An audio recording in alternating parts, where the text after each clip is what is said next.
ನಮಸ್ಕಾರ. ನಿಮ್ಮಹಳ್ಳಿ ಮಧು YouTube channel ನೋಡ್ತಾರ ಎಲ್ಲ ನಮ್ಮ ಪ್ರೇಕ್ಷಕರಿಗೆ. ಇದೇ ಈ 2 ತಿಂಗಳು 3 ತಿಂಗಳು ಬ್ಲ್ಯಾಕ್ ಅಂದರೆ ಇವಾಗಲೇ ನಮಗೆ ಏಪ್ರಿಲ್ ಅಲ್ವ, ಇದು ಏಪ್ರಿಲ್ಲು. ನಾನು ಜನವರಿ ಎಂಡು ಫೆಬ್ರವರಿಲಿ ಒಂದು 30 kg ಕಾಳುಗಳನ್ನ, ಅಂದರೆ ಎಲ್ಲ ರೀತಿ ಕಾಳುಗಳನ್ನೂ ಒಂದು 17 ವೆರೈಟಿ ಕಾಳು ದ್ವಿದಳ ಧಾನ್ಯಗಳನ್ನ ನನ್ನ ತೋಟದೊಳಗಡೆ ಎರಚಿದೆ. ಸೊ ಎರಚಿದ ಪರಿಣಾಮ ನೋಡ್ತಾ ಇರ್ಬೋದು ನೀವು, ಎಲ್ಲ ಮುಚ್ಚಿಗೆ ಆಗಿದೆ.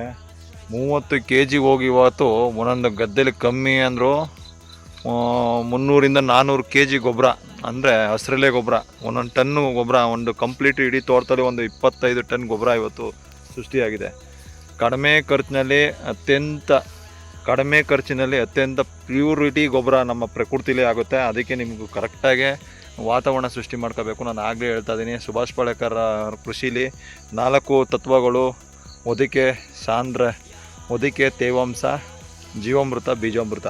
ಇದಿಷ್ಟನ್ನು ಕರೆಕ್ಟಾಗಿ ಮಾಡಿದ್ರೆ ನೀವು 100% ಈ ಕೃಷಿಲಿ ಸಕ್ಸಸ್ ಆಗ್ಬೋದು. ಪದೇ ಹೇಳ್ತಾ ಇದ್ದೀನಿ ನೋಡಿ, ಹಸಿರೆಲೆ ಗೊಬ್ಬರ ಎಷ್ಟು ನ್ಯಾಚುರಲ್ ಆಗಿ ಎಷ್ಟು ಚೆನ್ನಾಗಿ ಬಂದಿದೆ. ಸೊ ಇಷ್ಟು ಒಂದು ಅಡಿಕೆ ಮರ ಆರೋಗ್ಯಕರವಾಗಿ ಚೆನ್ನಾಗಿ ಕಾಣೋಕ್ಕೆ ಇದೇ ಕಾರಣ. ನೋಡ್ತಾ ಇರ್ಬೋದು ನೀವು. ಸೊ ಎಷ್ಟು ನೀಟಾಗಿ ಇಲ್ಲೇ ಕಂಪ್ಲೀಟಾಗಿ ಅಡಿಕೆ ತೋಟನೂ ನೀಟಾಗಿ ಬರುತ್ತೆ, ಮತ್ತು ಇಲ್ಲಿ ಗೊಬ್ಬರ ಇಲ್ಲೇ ತಯಾರಾಗುತ್ತೆ. ಸೊ ಎಷ್ಟು ಬ್ಯೂಟಿಫುಲ್ಲಾಗಿ ಇಲ್ಲೇ ಗೊಬ್ಬರ ತಯಾರು ಮಾಡ್ಕೊಳ್ಳುತ್ತೆ. ಮತ್ತು ನಿಮಗೆ ಹೊರಗಡೆಯಿಂದ ಏನೂ ತರುವಂಥ ನೆಸೆಸಿಟಿ ಇಲ್ಲ. ಇಲ್ಲಿ ಎಲ್ಲ ರೀತಿ ಕಾಳು ಇದೆ. ಜೋಳ ಇದೆ, ಸೆಣಬು ಇದೆ, ವೆಲ್ವೆಂಟ್ ಇದೆ, ತಡ್ನಿ ಇದೆ, ಮತ್ತು ಡಯಾಂಚ ಇದೆ, ಕಂಪ್ಲೀಟ್ ಎಲ್ಲ. ಮತ್ತು ಅಡಿಕೆ ಮರಗಳು ಕೂಡ ಆರೋಗ್ಯಕರವಾಗಿದೆ. ಸೊ ಅದ್ರ ಜೊತೆಗೆ ನಾವು ಕೆಲವು ಗ್ಲಿಸಿಡಿಯಾ ಮತ್ತು ಗೊಬ್ಬರದ ಗಿಡ ಅಂತ ಕೇಳ್ತೀವಿ ಹಳ್ಳಿ ಕಡೆಗಳಲ್ಲಿ, ಅವನು ಹಾಕ್ಕೊಂಡಿದ್ದೀವಿ. ಸೊ ಅದು ಇದೆ. ಸೊ ಎಲ್ಲ ಒಂದು ಸಮಾಗಮದಲ್ಲಿ ಇಲ್ಲಿ ನೀಟಾಗಿ ಬರ್ತಿದೆ, ನೋಡ್ತಾ ಇರ್ಬೋದು. ಸೊ ಇದಕ್ಕೆ ನಾವೇನು ಕೊಡಲ್ಲ, ಕೇವಲ ಜೀವಾಮೃತ ಮಾತ್ರ. 15 ದಿನಕ್ಕೊಮ್ಮೆ ಜೀವಾಮೃತವನ್ನು ಕೊಡ್ಕೊಂಡು ಇಲ್ಲಿ ಹಸಿರೆಲೆ ಗೊಬ್ಬರಗಳನ್ನ ಮಾಡ್ಕೊಬರ್ತೀವಿ. ಸೊ ಒಂದು ಮಳೆ ಆಗ್ಬಿಟ್ರೆ ಇನ್ನೂ ಇದು ರಭಸವಾಗಿ ಬರುತ್ತೆ. ನೋಡ್ತಾ ಇರ್ಬೋದು, ಮರಗಳಿಗೆ ಹೊದಿಕೆಯಾಗಿ ನಮ್ಮ ವೆಲ್ವೆಂಟ್ ಕೆಲಸ ಮಾಡ್ತಾಯಿದೆ. ಸೊ ಇನ್ನೊಂದು ಸ್ವಲ್ಪ ಮಳೆ ಆಗ್ಬಿಟ್ಟಿದ್ರೆ ಇನ್ನೂ ನೀಟಾಗಿ, ಇನ್ನೂ ರಭಸವಾಗಿ ಇದು ಕಾಣಿಸ್ಕೊಳುತ್ತೆ. ಅಂದರೆ ಮಳೆ ನೀರಿಗೆ ಒಂದು ಸ್ವಲ್ಪ ಶಕ್ತಿ ಜಾಸ್ತಿ ಇದೆ. ಮಳೆ ನೀರು ತಾಯಿ ಹಾಲಿದ್ದಂಗೆ, ಅದು ಕರೆಕ್ಟಾಗಿ ನಮಗೆ ಇನ್ ಟೈಮ್ಗೆ ಬಂದುಬಿಟ್ರೆ ಇದೆಲ್ಲ ಗೊಬ್ಬರ ಇದನ್ನೇ ಕಡ್ದು ನಾವು ಇಲ್ಲೇ ಹಾಕ್ತೀವಿ. ಸೊ ಇದು ನಾವು ಮಾಡ್ಕೊಂಡಿರೋಂಥ ರೀತಿ. ಸೊ ಇದನ್ನೆಲ್ಲರೂ ಮಾಡಿದ್ರೆ ತುಂಬ ಅನುಕೂಲ ಆಗುತ್ತೆ. ಈ ಸುಭಾಷ್ ಪಾಳೇಕರ್ ಕೃಷಿಗೆ ಮೇಯ್ನ್ ಬೇಕಾಗಿರೋದಂಥದ್ದು ಹಸಿರೆಲೆ ಗೊಬ್ಬರಗಳು, ಹೊರಗಡೆಯಿಂದ ಕೊಟ್ಟಿಗೆ ಗೊಬ್ಬರಗಳು ತರದೇ ನಿಮ್ಮ ಪ್ರಕೃತಿಲೇ ತ್ಯಾಜ್ಯಗಳನ್ನ ಉಪಯೋಗಿಸ್ಕೊಂಡು ಗೊಬ್ಬರವಾಗಿ ಮಾಡುವಂಥ ಒಂದು ಪ್ರಕ್ರಿಯೆ. ಸೊ ನಾನು ಹಾಕಿದ 30 kgಗೆ ಯಾರಪ್ಪ ಇವತ್ತು ಇಷ್ಟು ಪ್ಯೂರಿಟಿಯಾಗಿ ಗೊಬ್ಬರನ ಕೊಡ್ತಾರೆ ನೋಡಿ.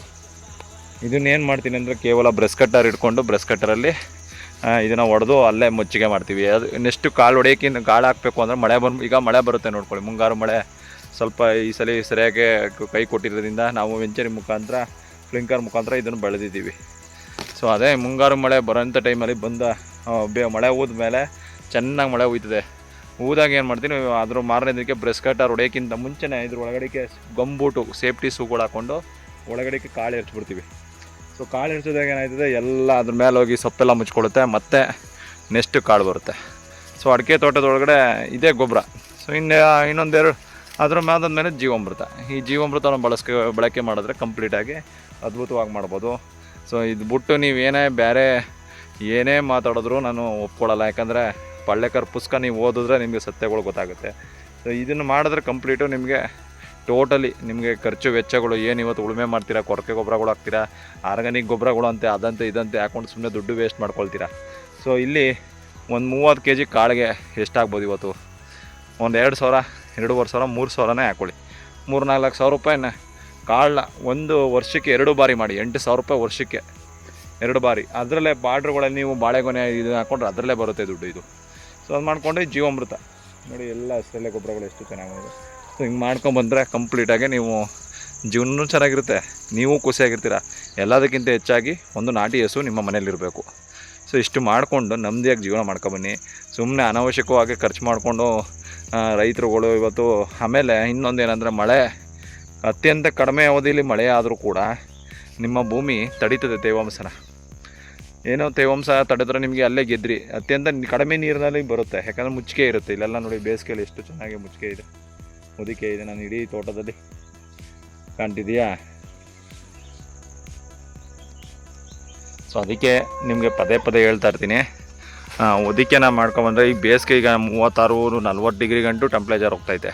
ಸೊ ಇಂಥ ಟೆಂಪ್ರೇಚರಲ್ಲೂ ಕೂಡ ಗೊಬ್ಬರ ನಮಗೆ ಹೊದಿಕೆ ಮಾಡ್ಕೊಂಡಿದ್ದು ಒಂದು ಗೊಬ್ಬರವಾಗಿ ಕನ್ವರ್ಟ್ ಆಯಿತು, ಒಂದು ಹೊದಿಕೆ ನೀರನ್ನ ಕಡಿಮೆಯಾಗಿ ಮಾಡಿಕೊಡ್ತು. ಸೊ ತೋಟಗಳು, ಅಡಿಕೆ ತೋಟನೂ ಆರೋಗ್ಯಕರವಾಗಿ ಬರ್ತೈತೆ.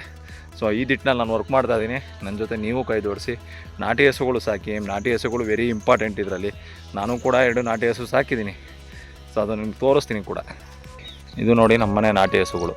ಸೊ ಇಲ್ಲಿ ಕಾಣ್ತಾಯಿದ್ದಿಲ್ಲ, ಈಗ ಕಾಣ್ತಿದೆಯಾ? ಸೊ ಈ ಗಾಲಿಲಿ ಮಿನಿ ಟಿಲ್ಲರ್ ಮಾಡ್ಕೊಂಡಿದ್ದೀನಿ. ಈ ಟಿಲ್ಲರಲ್ಲಿ ಇದು ಎಳ್ಕೊಂಡು ನಿಧಾನಕ್ಕೆ ಬರ್ತದೆ ಇದು. ಸೊ ಇಲ್ಲೇ ಮೇಯಿಸ್ಕೊಂಡು ನೀಟಾಗಿ ಇಲ್ಲೇ ಮರದ ಕೆಳಗಡೆ ಕಟ್ಟಾಕೊಂಡು ಇಲ್ಲೇ ನಮ್ಮ ತೋಟದಲ್ಲಿ ಹುಲ್ ಕೂತ್ಕೊಂಡು ಕರ್ಕೊಂಡೋಗ್ತೀನಿ. ಸಿಂಪಲ್ಲಾಗಿ ಆರೋಗ್ಯಕರವಾಗಿ ಜೀವನ ಮಾಡುವಂಥದ್ದು. ತಾಳ್ಮೆಯಿಂದ ಮಾತಾಡ್ತಾಯಿದ್ದೀನಿ, ಕೇಳಿ ಅರ್ಥ ಮಾಡ್ಕೊಳ್ಳಿ. ಗೊತ್ತಿಲ್ಲ ಅಂದರೆ ನನಗೆ ಕಂಟೆಂಟ್ ಮಾಡಿ. ಎಲ್ಲ ನಿಮ್ಮ ಹಳ್ಳಿ ಮತ್ತು ಯೂಟ್ಯೂಬ್ ಚಾನಲ್ನ ಸಬ್ಸ್ಕ್ರೈಬ್ ಮಾಡ್ಕೊಳ್ಳಿ. ಆರೋಗ್ಯಕರವಾದಂಥ ಜೀವನ ಯುವಕರುಗಳಿಗೆ ಮತ್ತು ಮುಂದಿನ ಪೀಳಿಗೆ ನಮ್ಮ ಮಕ್ಕಳಿಗೆ ಒಳ್ಳೆಯ ಆರೋಗ್ಯವಾಗಿ ಉಳಿಲಿ ಅಂತ ಹೇಳ್ತಾ ನಾನು ಮಾತು ಮುಗಿಸ್ತೀನಿ. ಜೈ ಗೋಮಾತೆ, ಜೈ ಸುಭಾಷ್.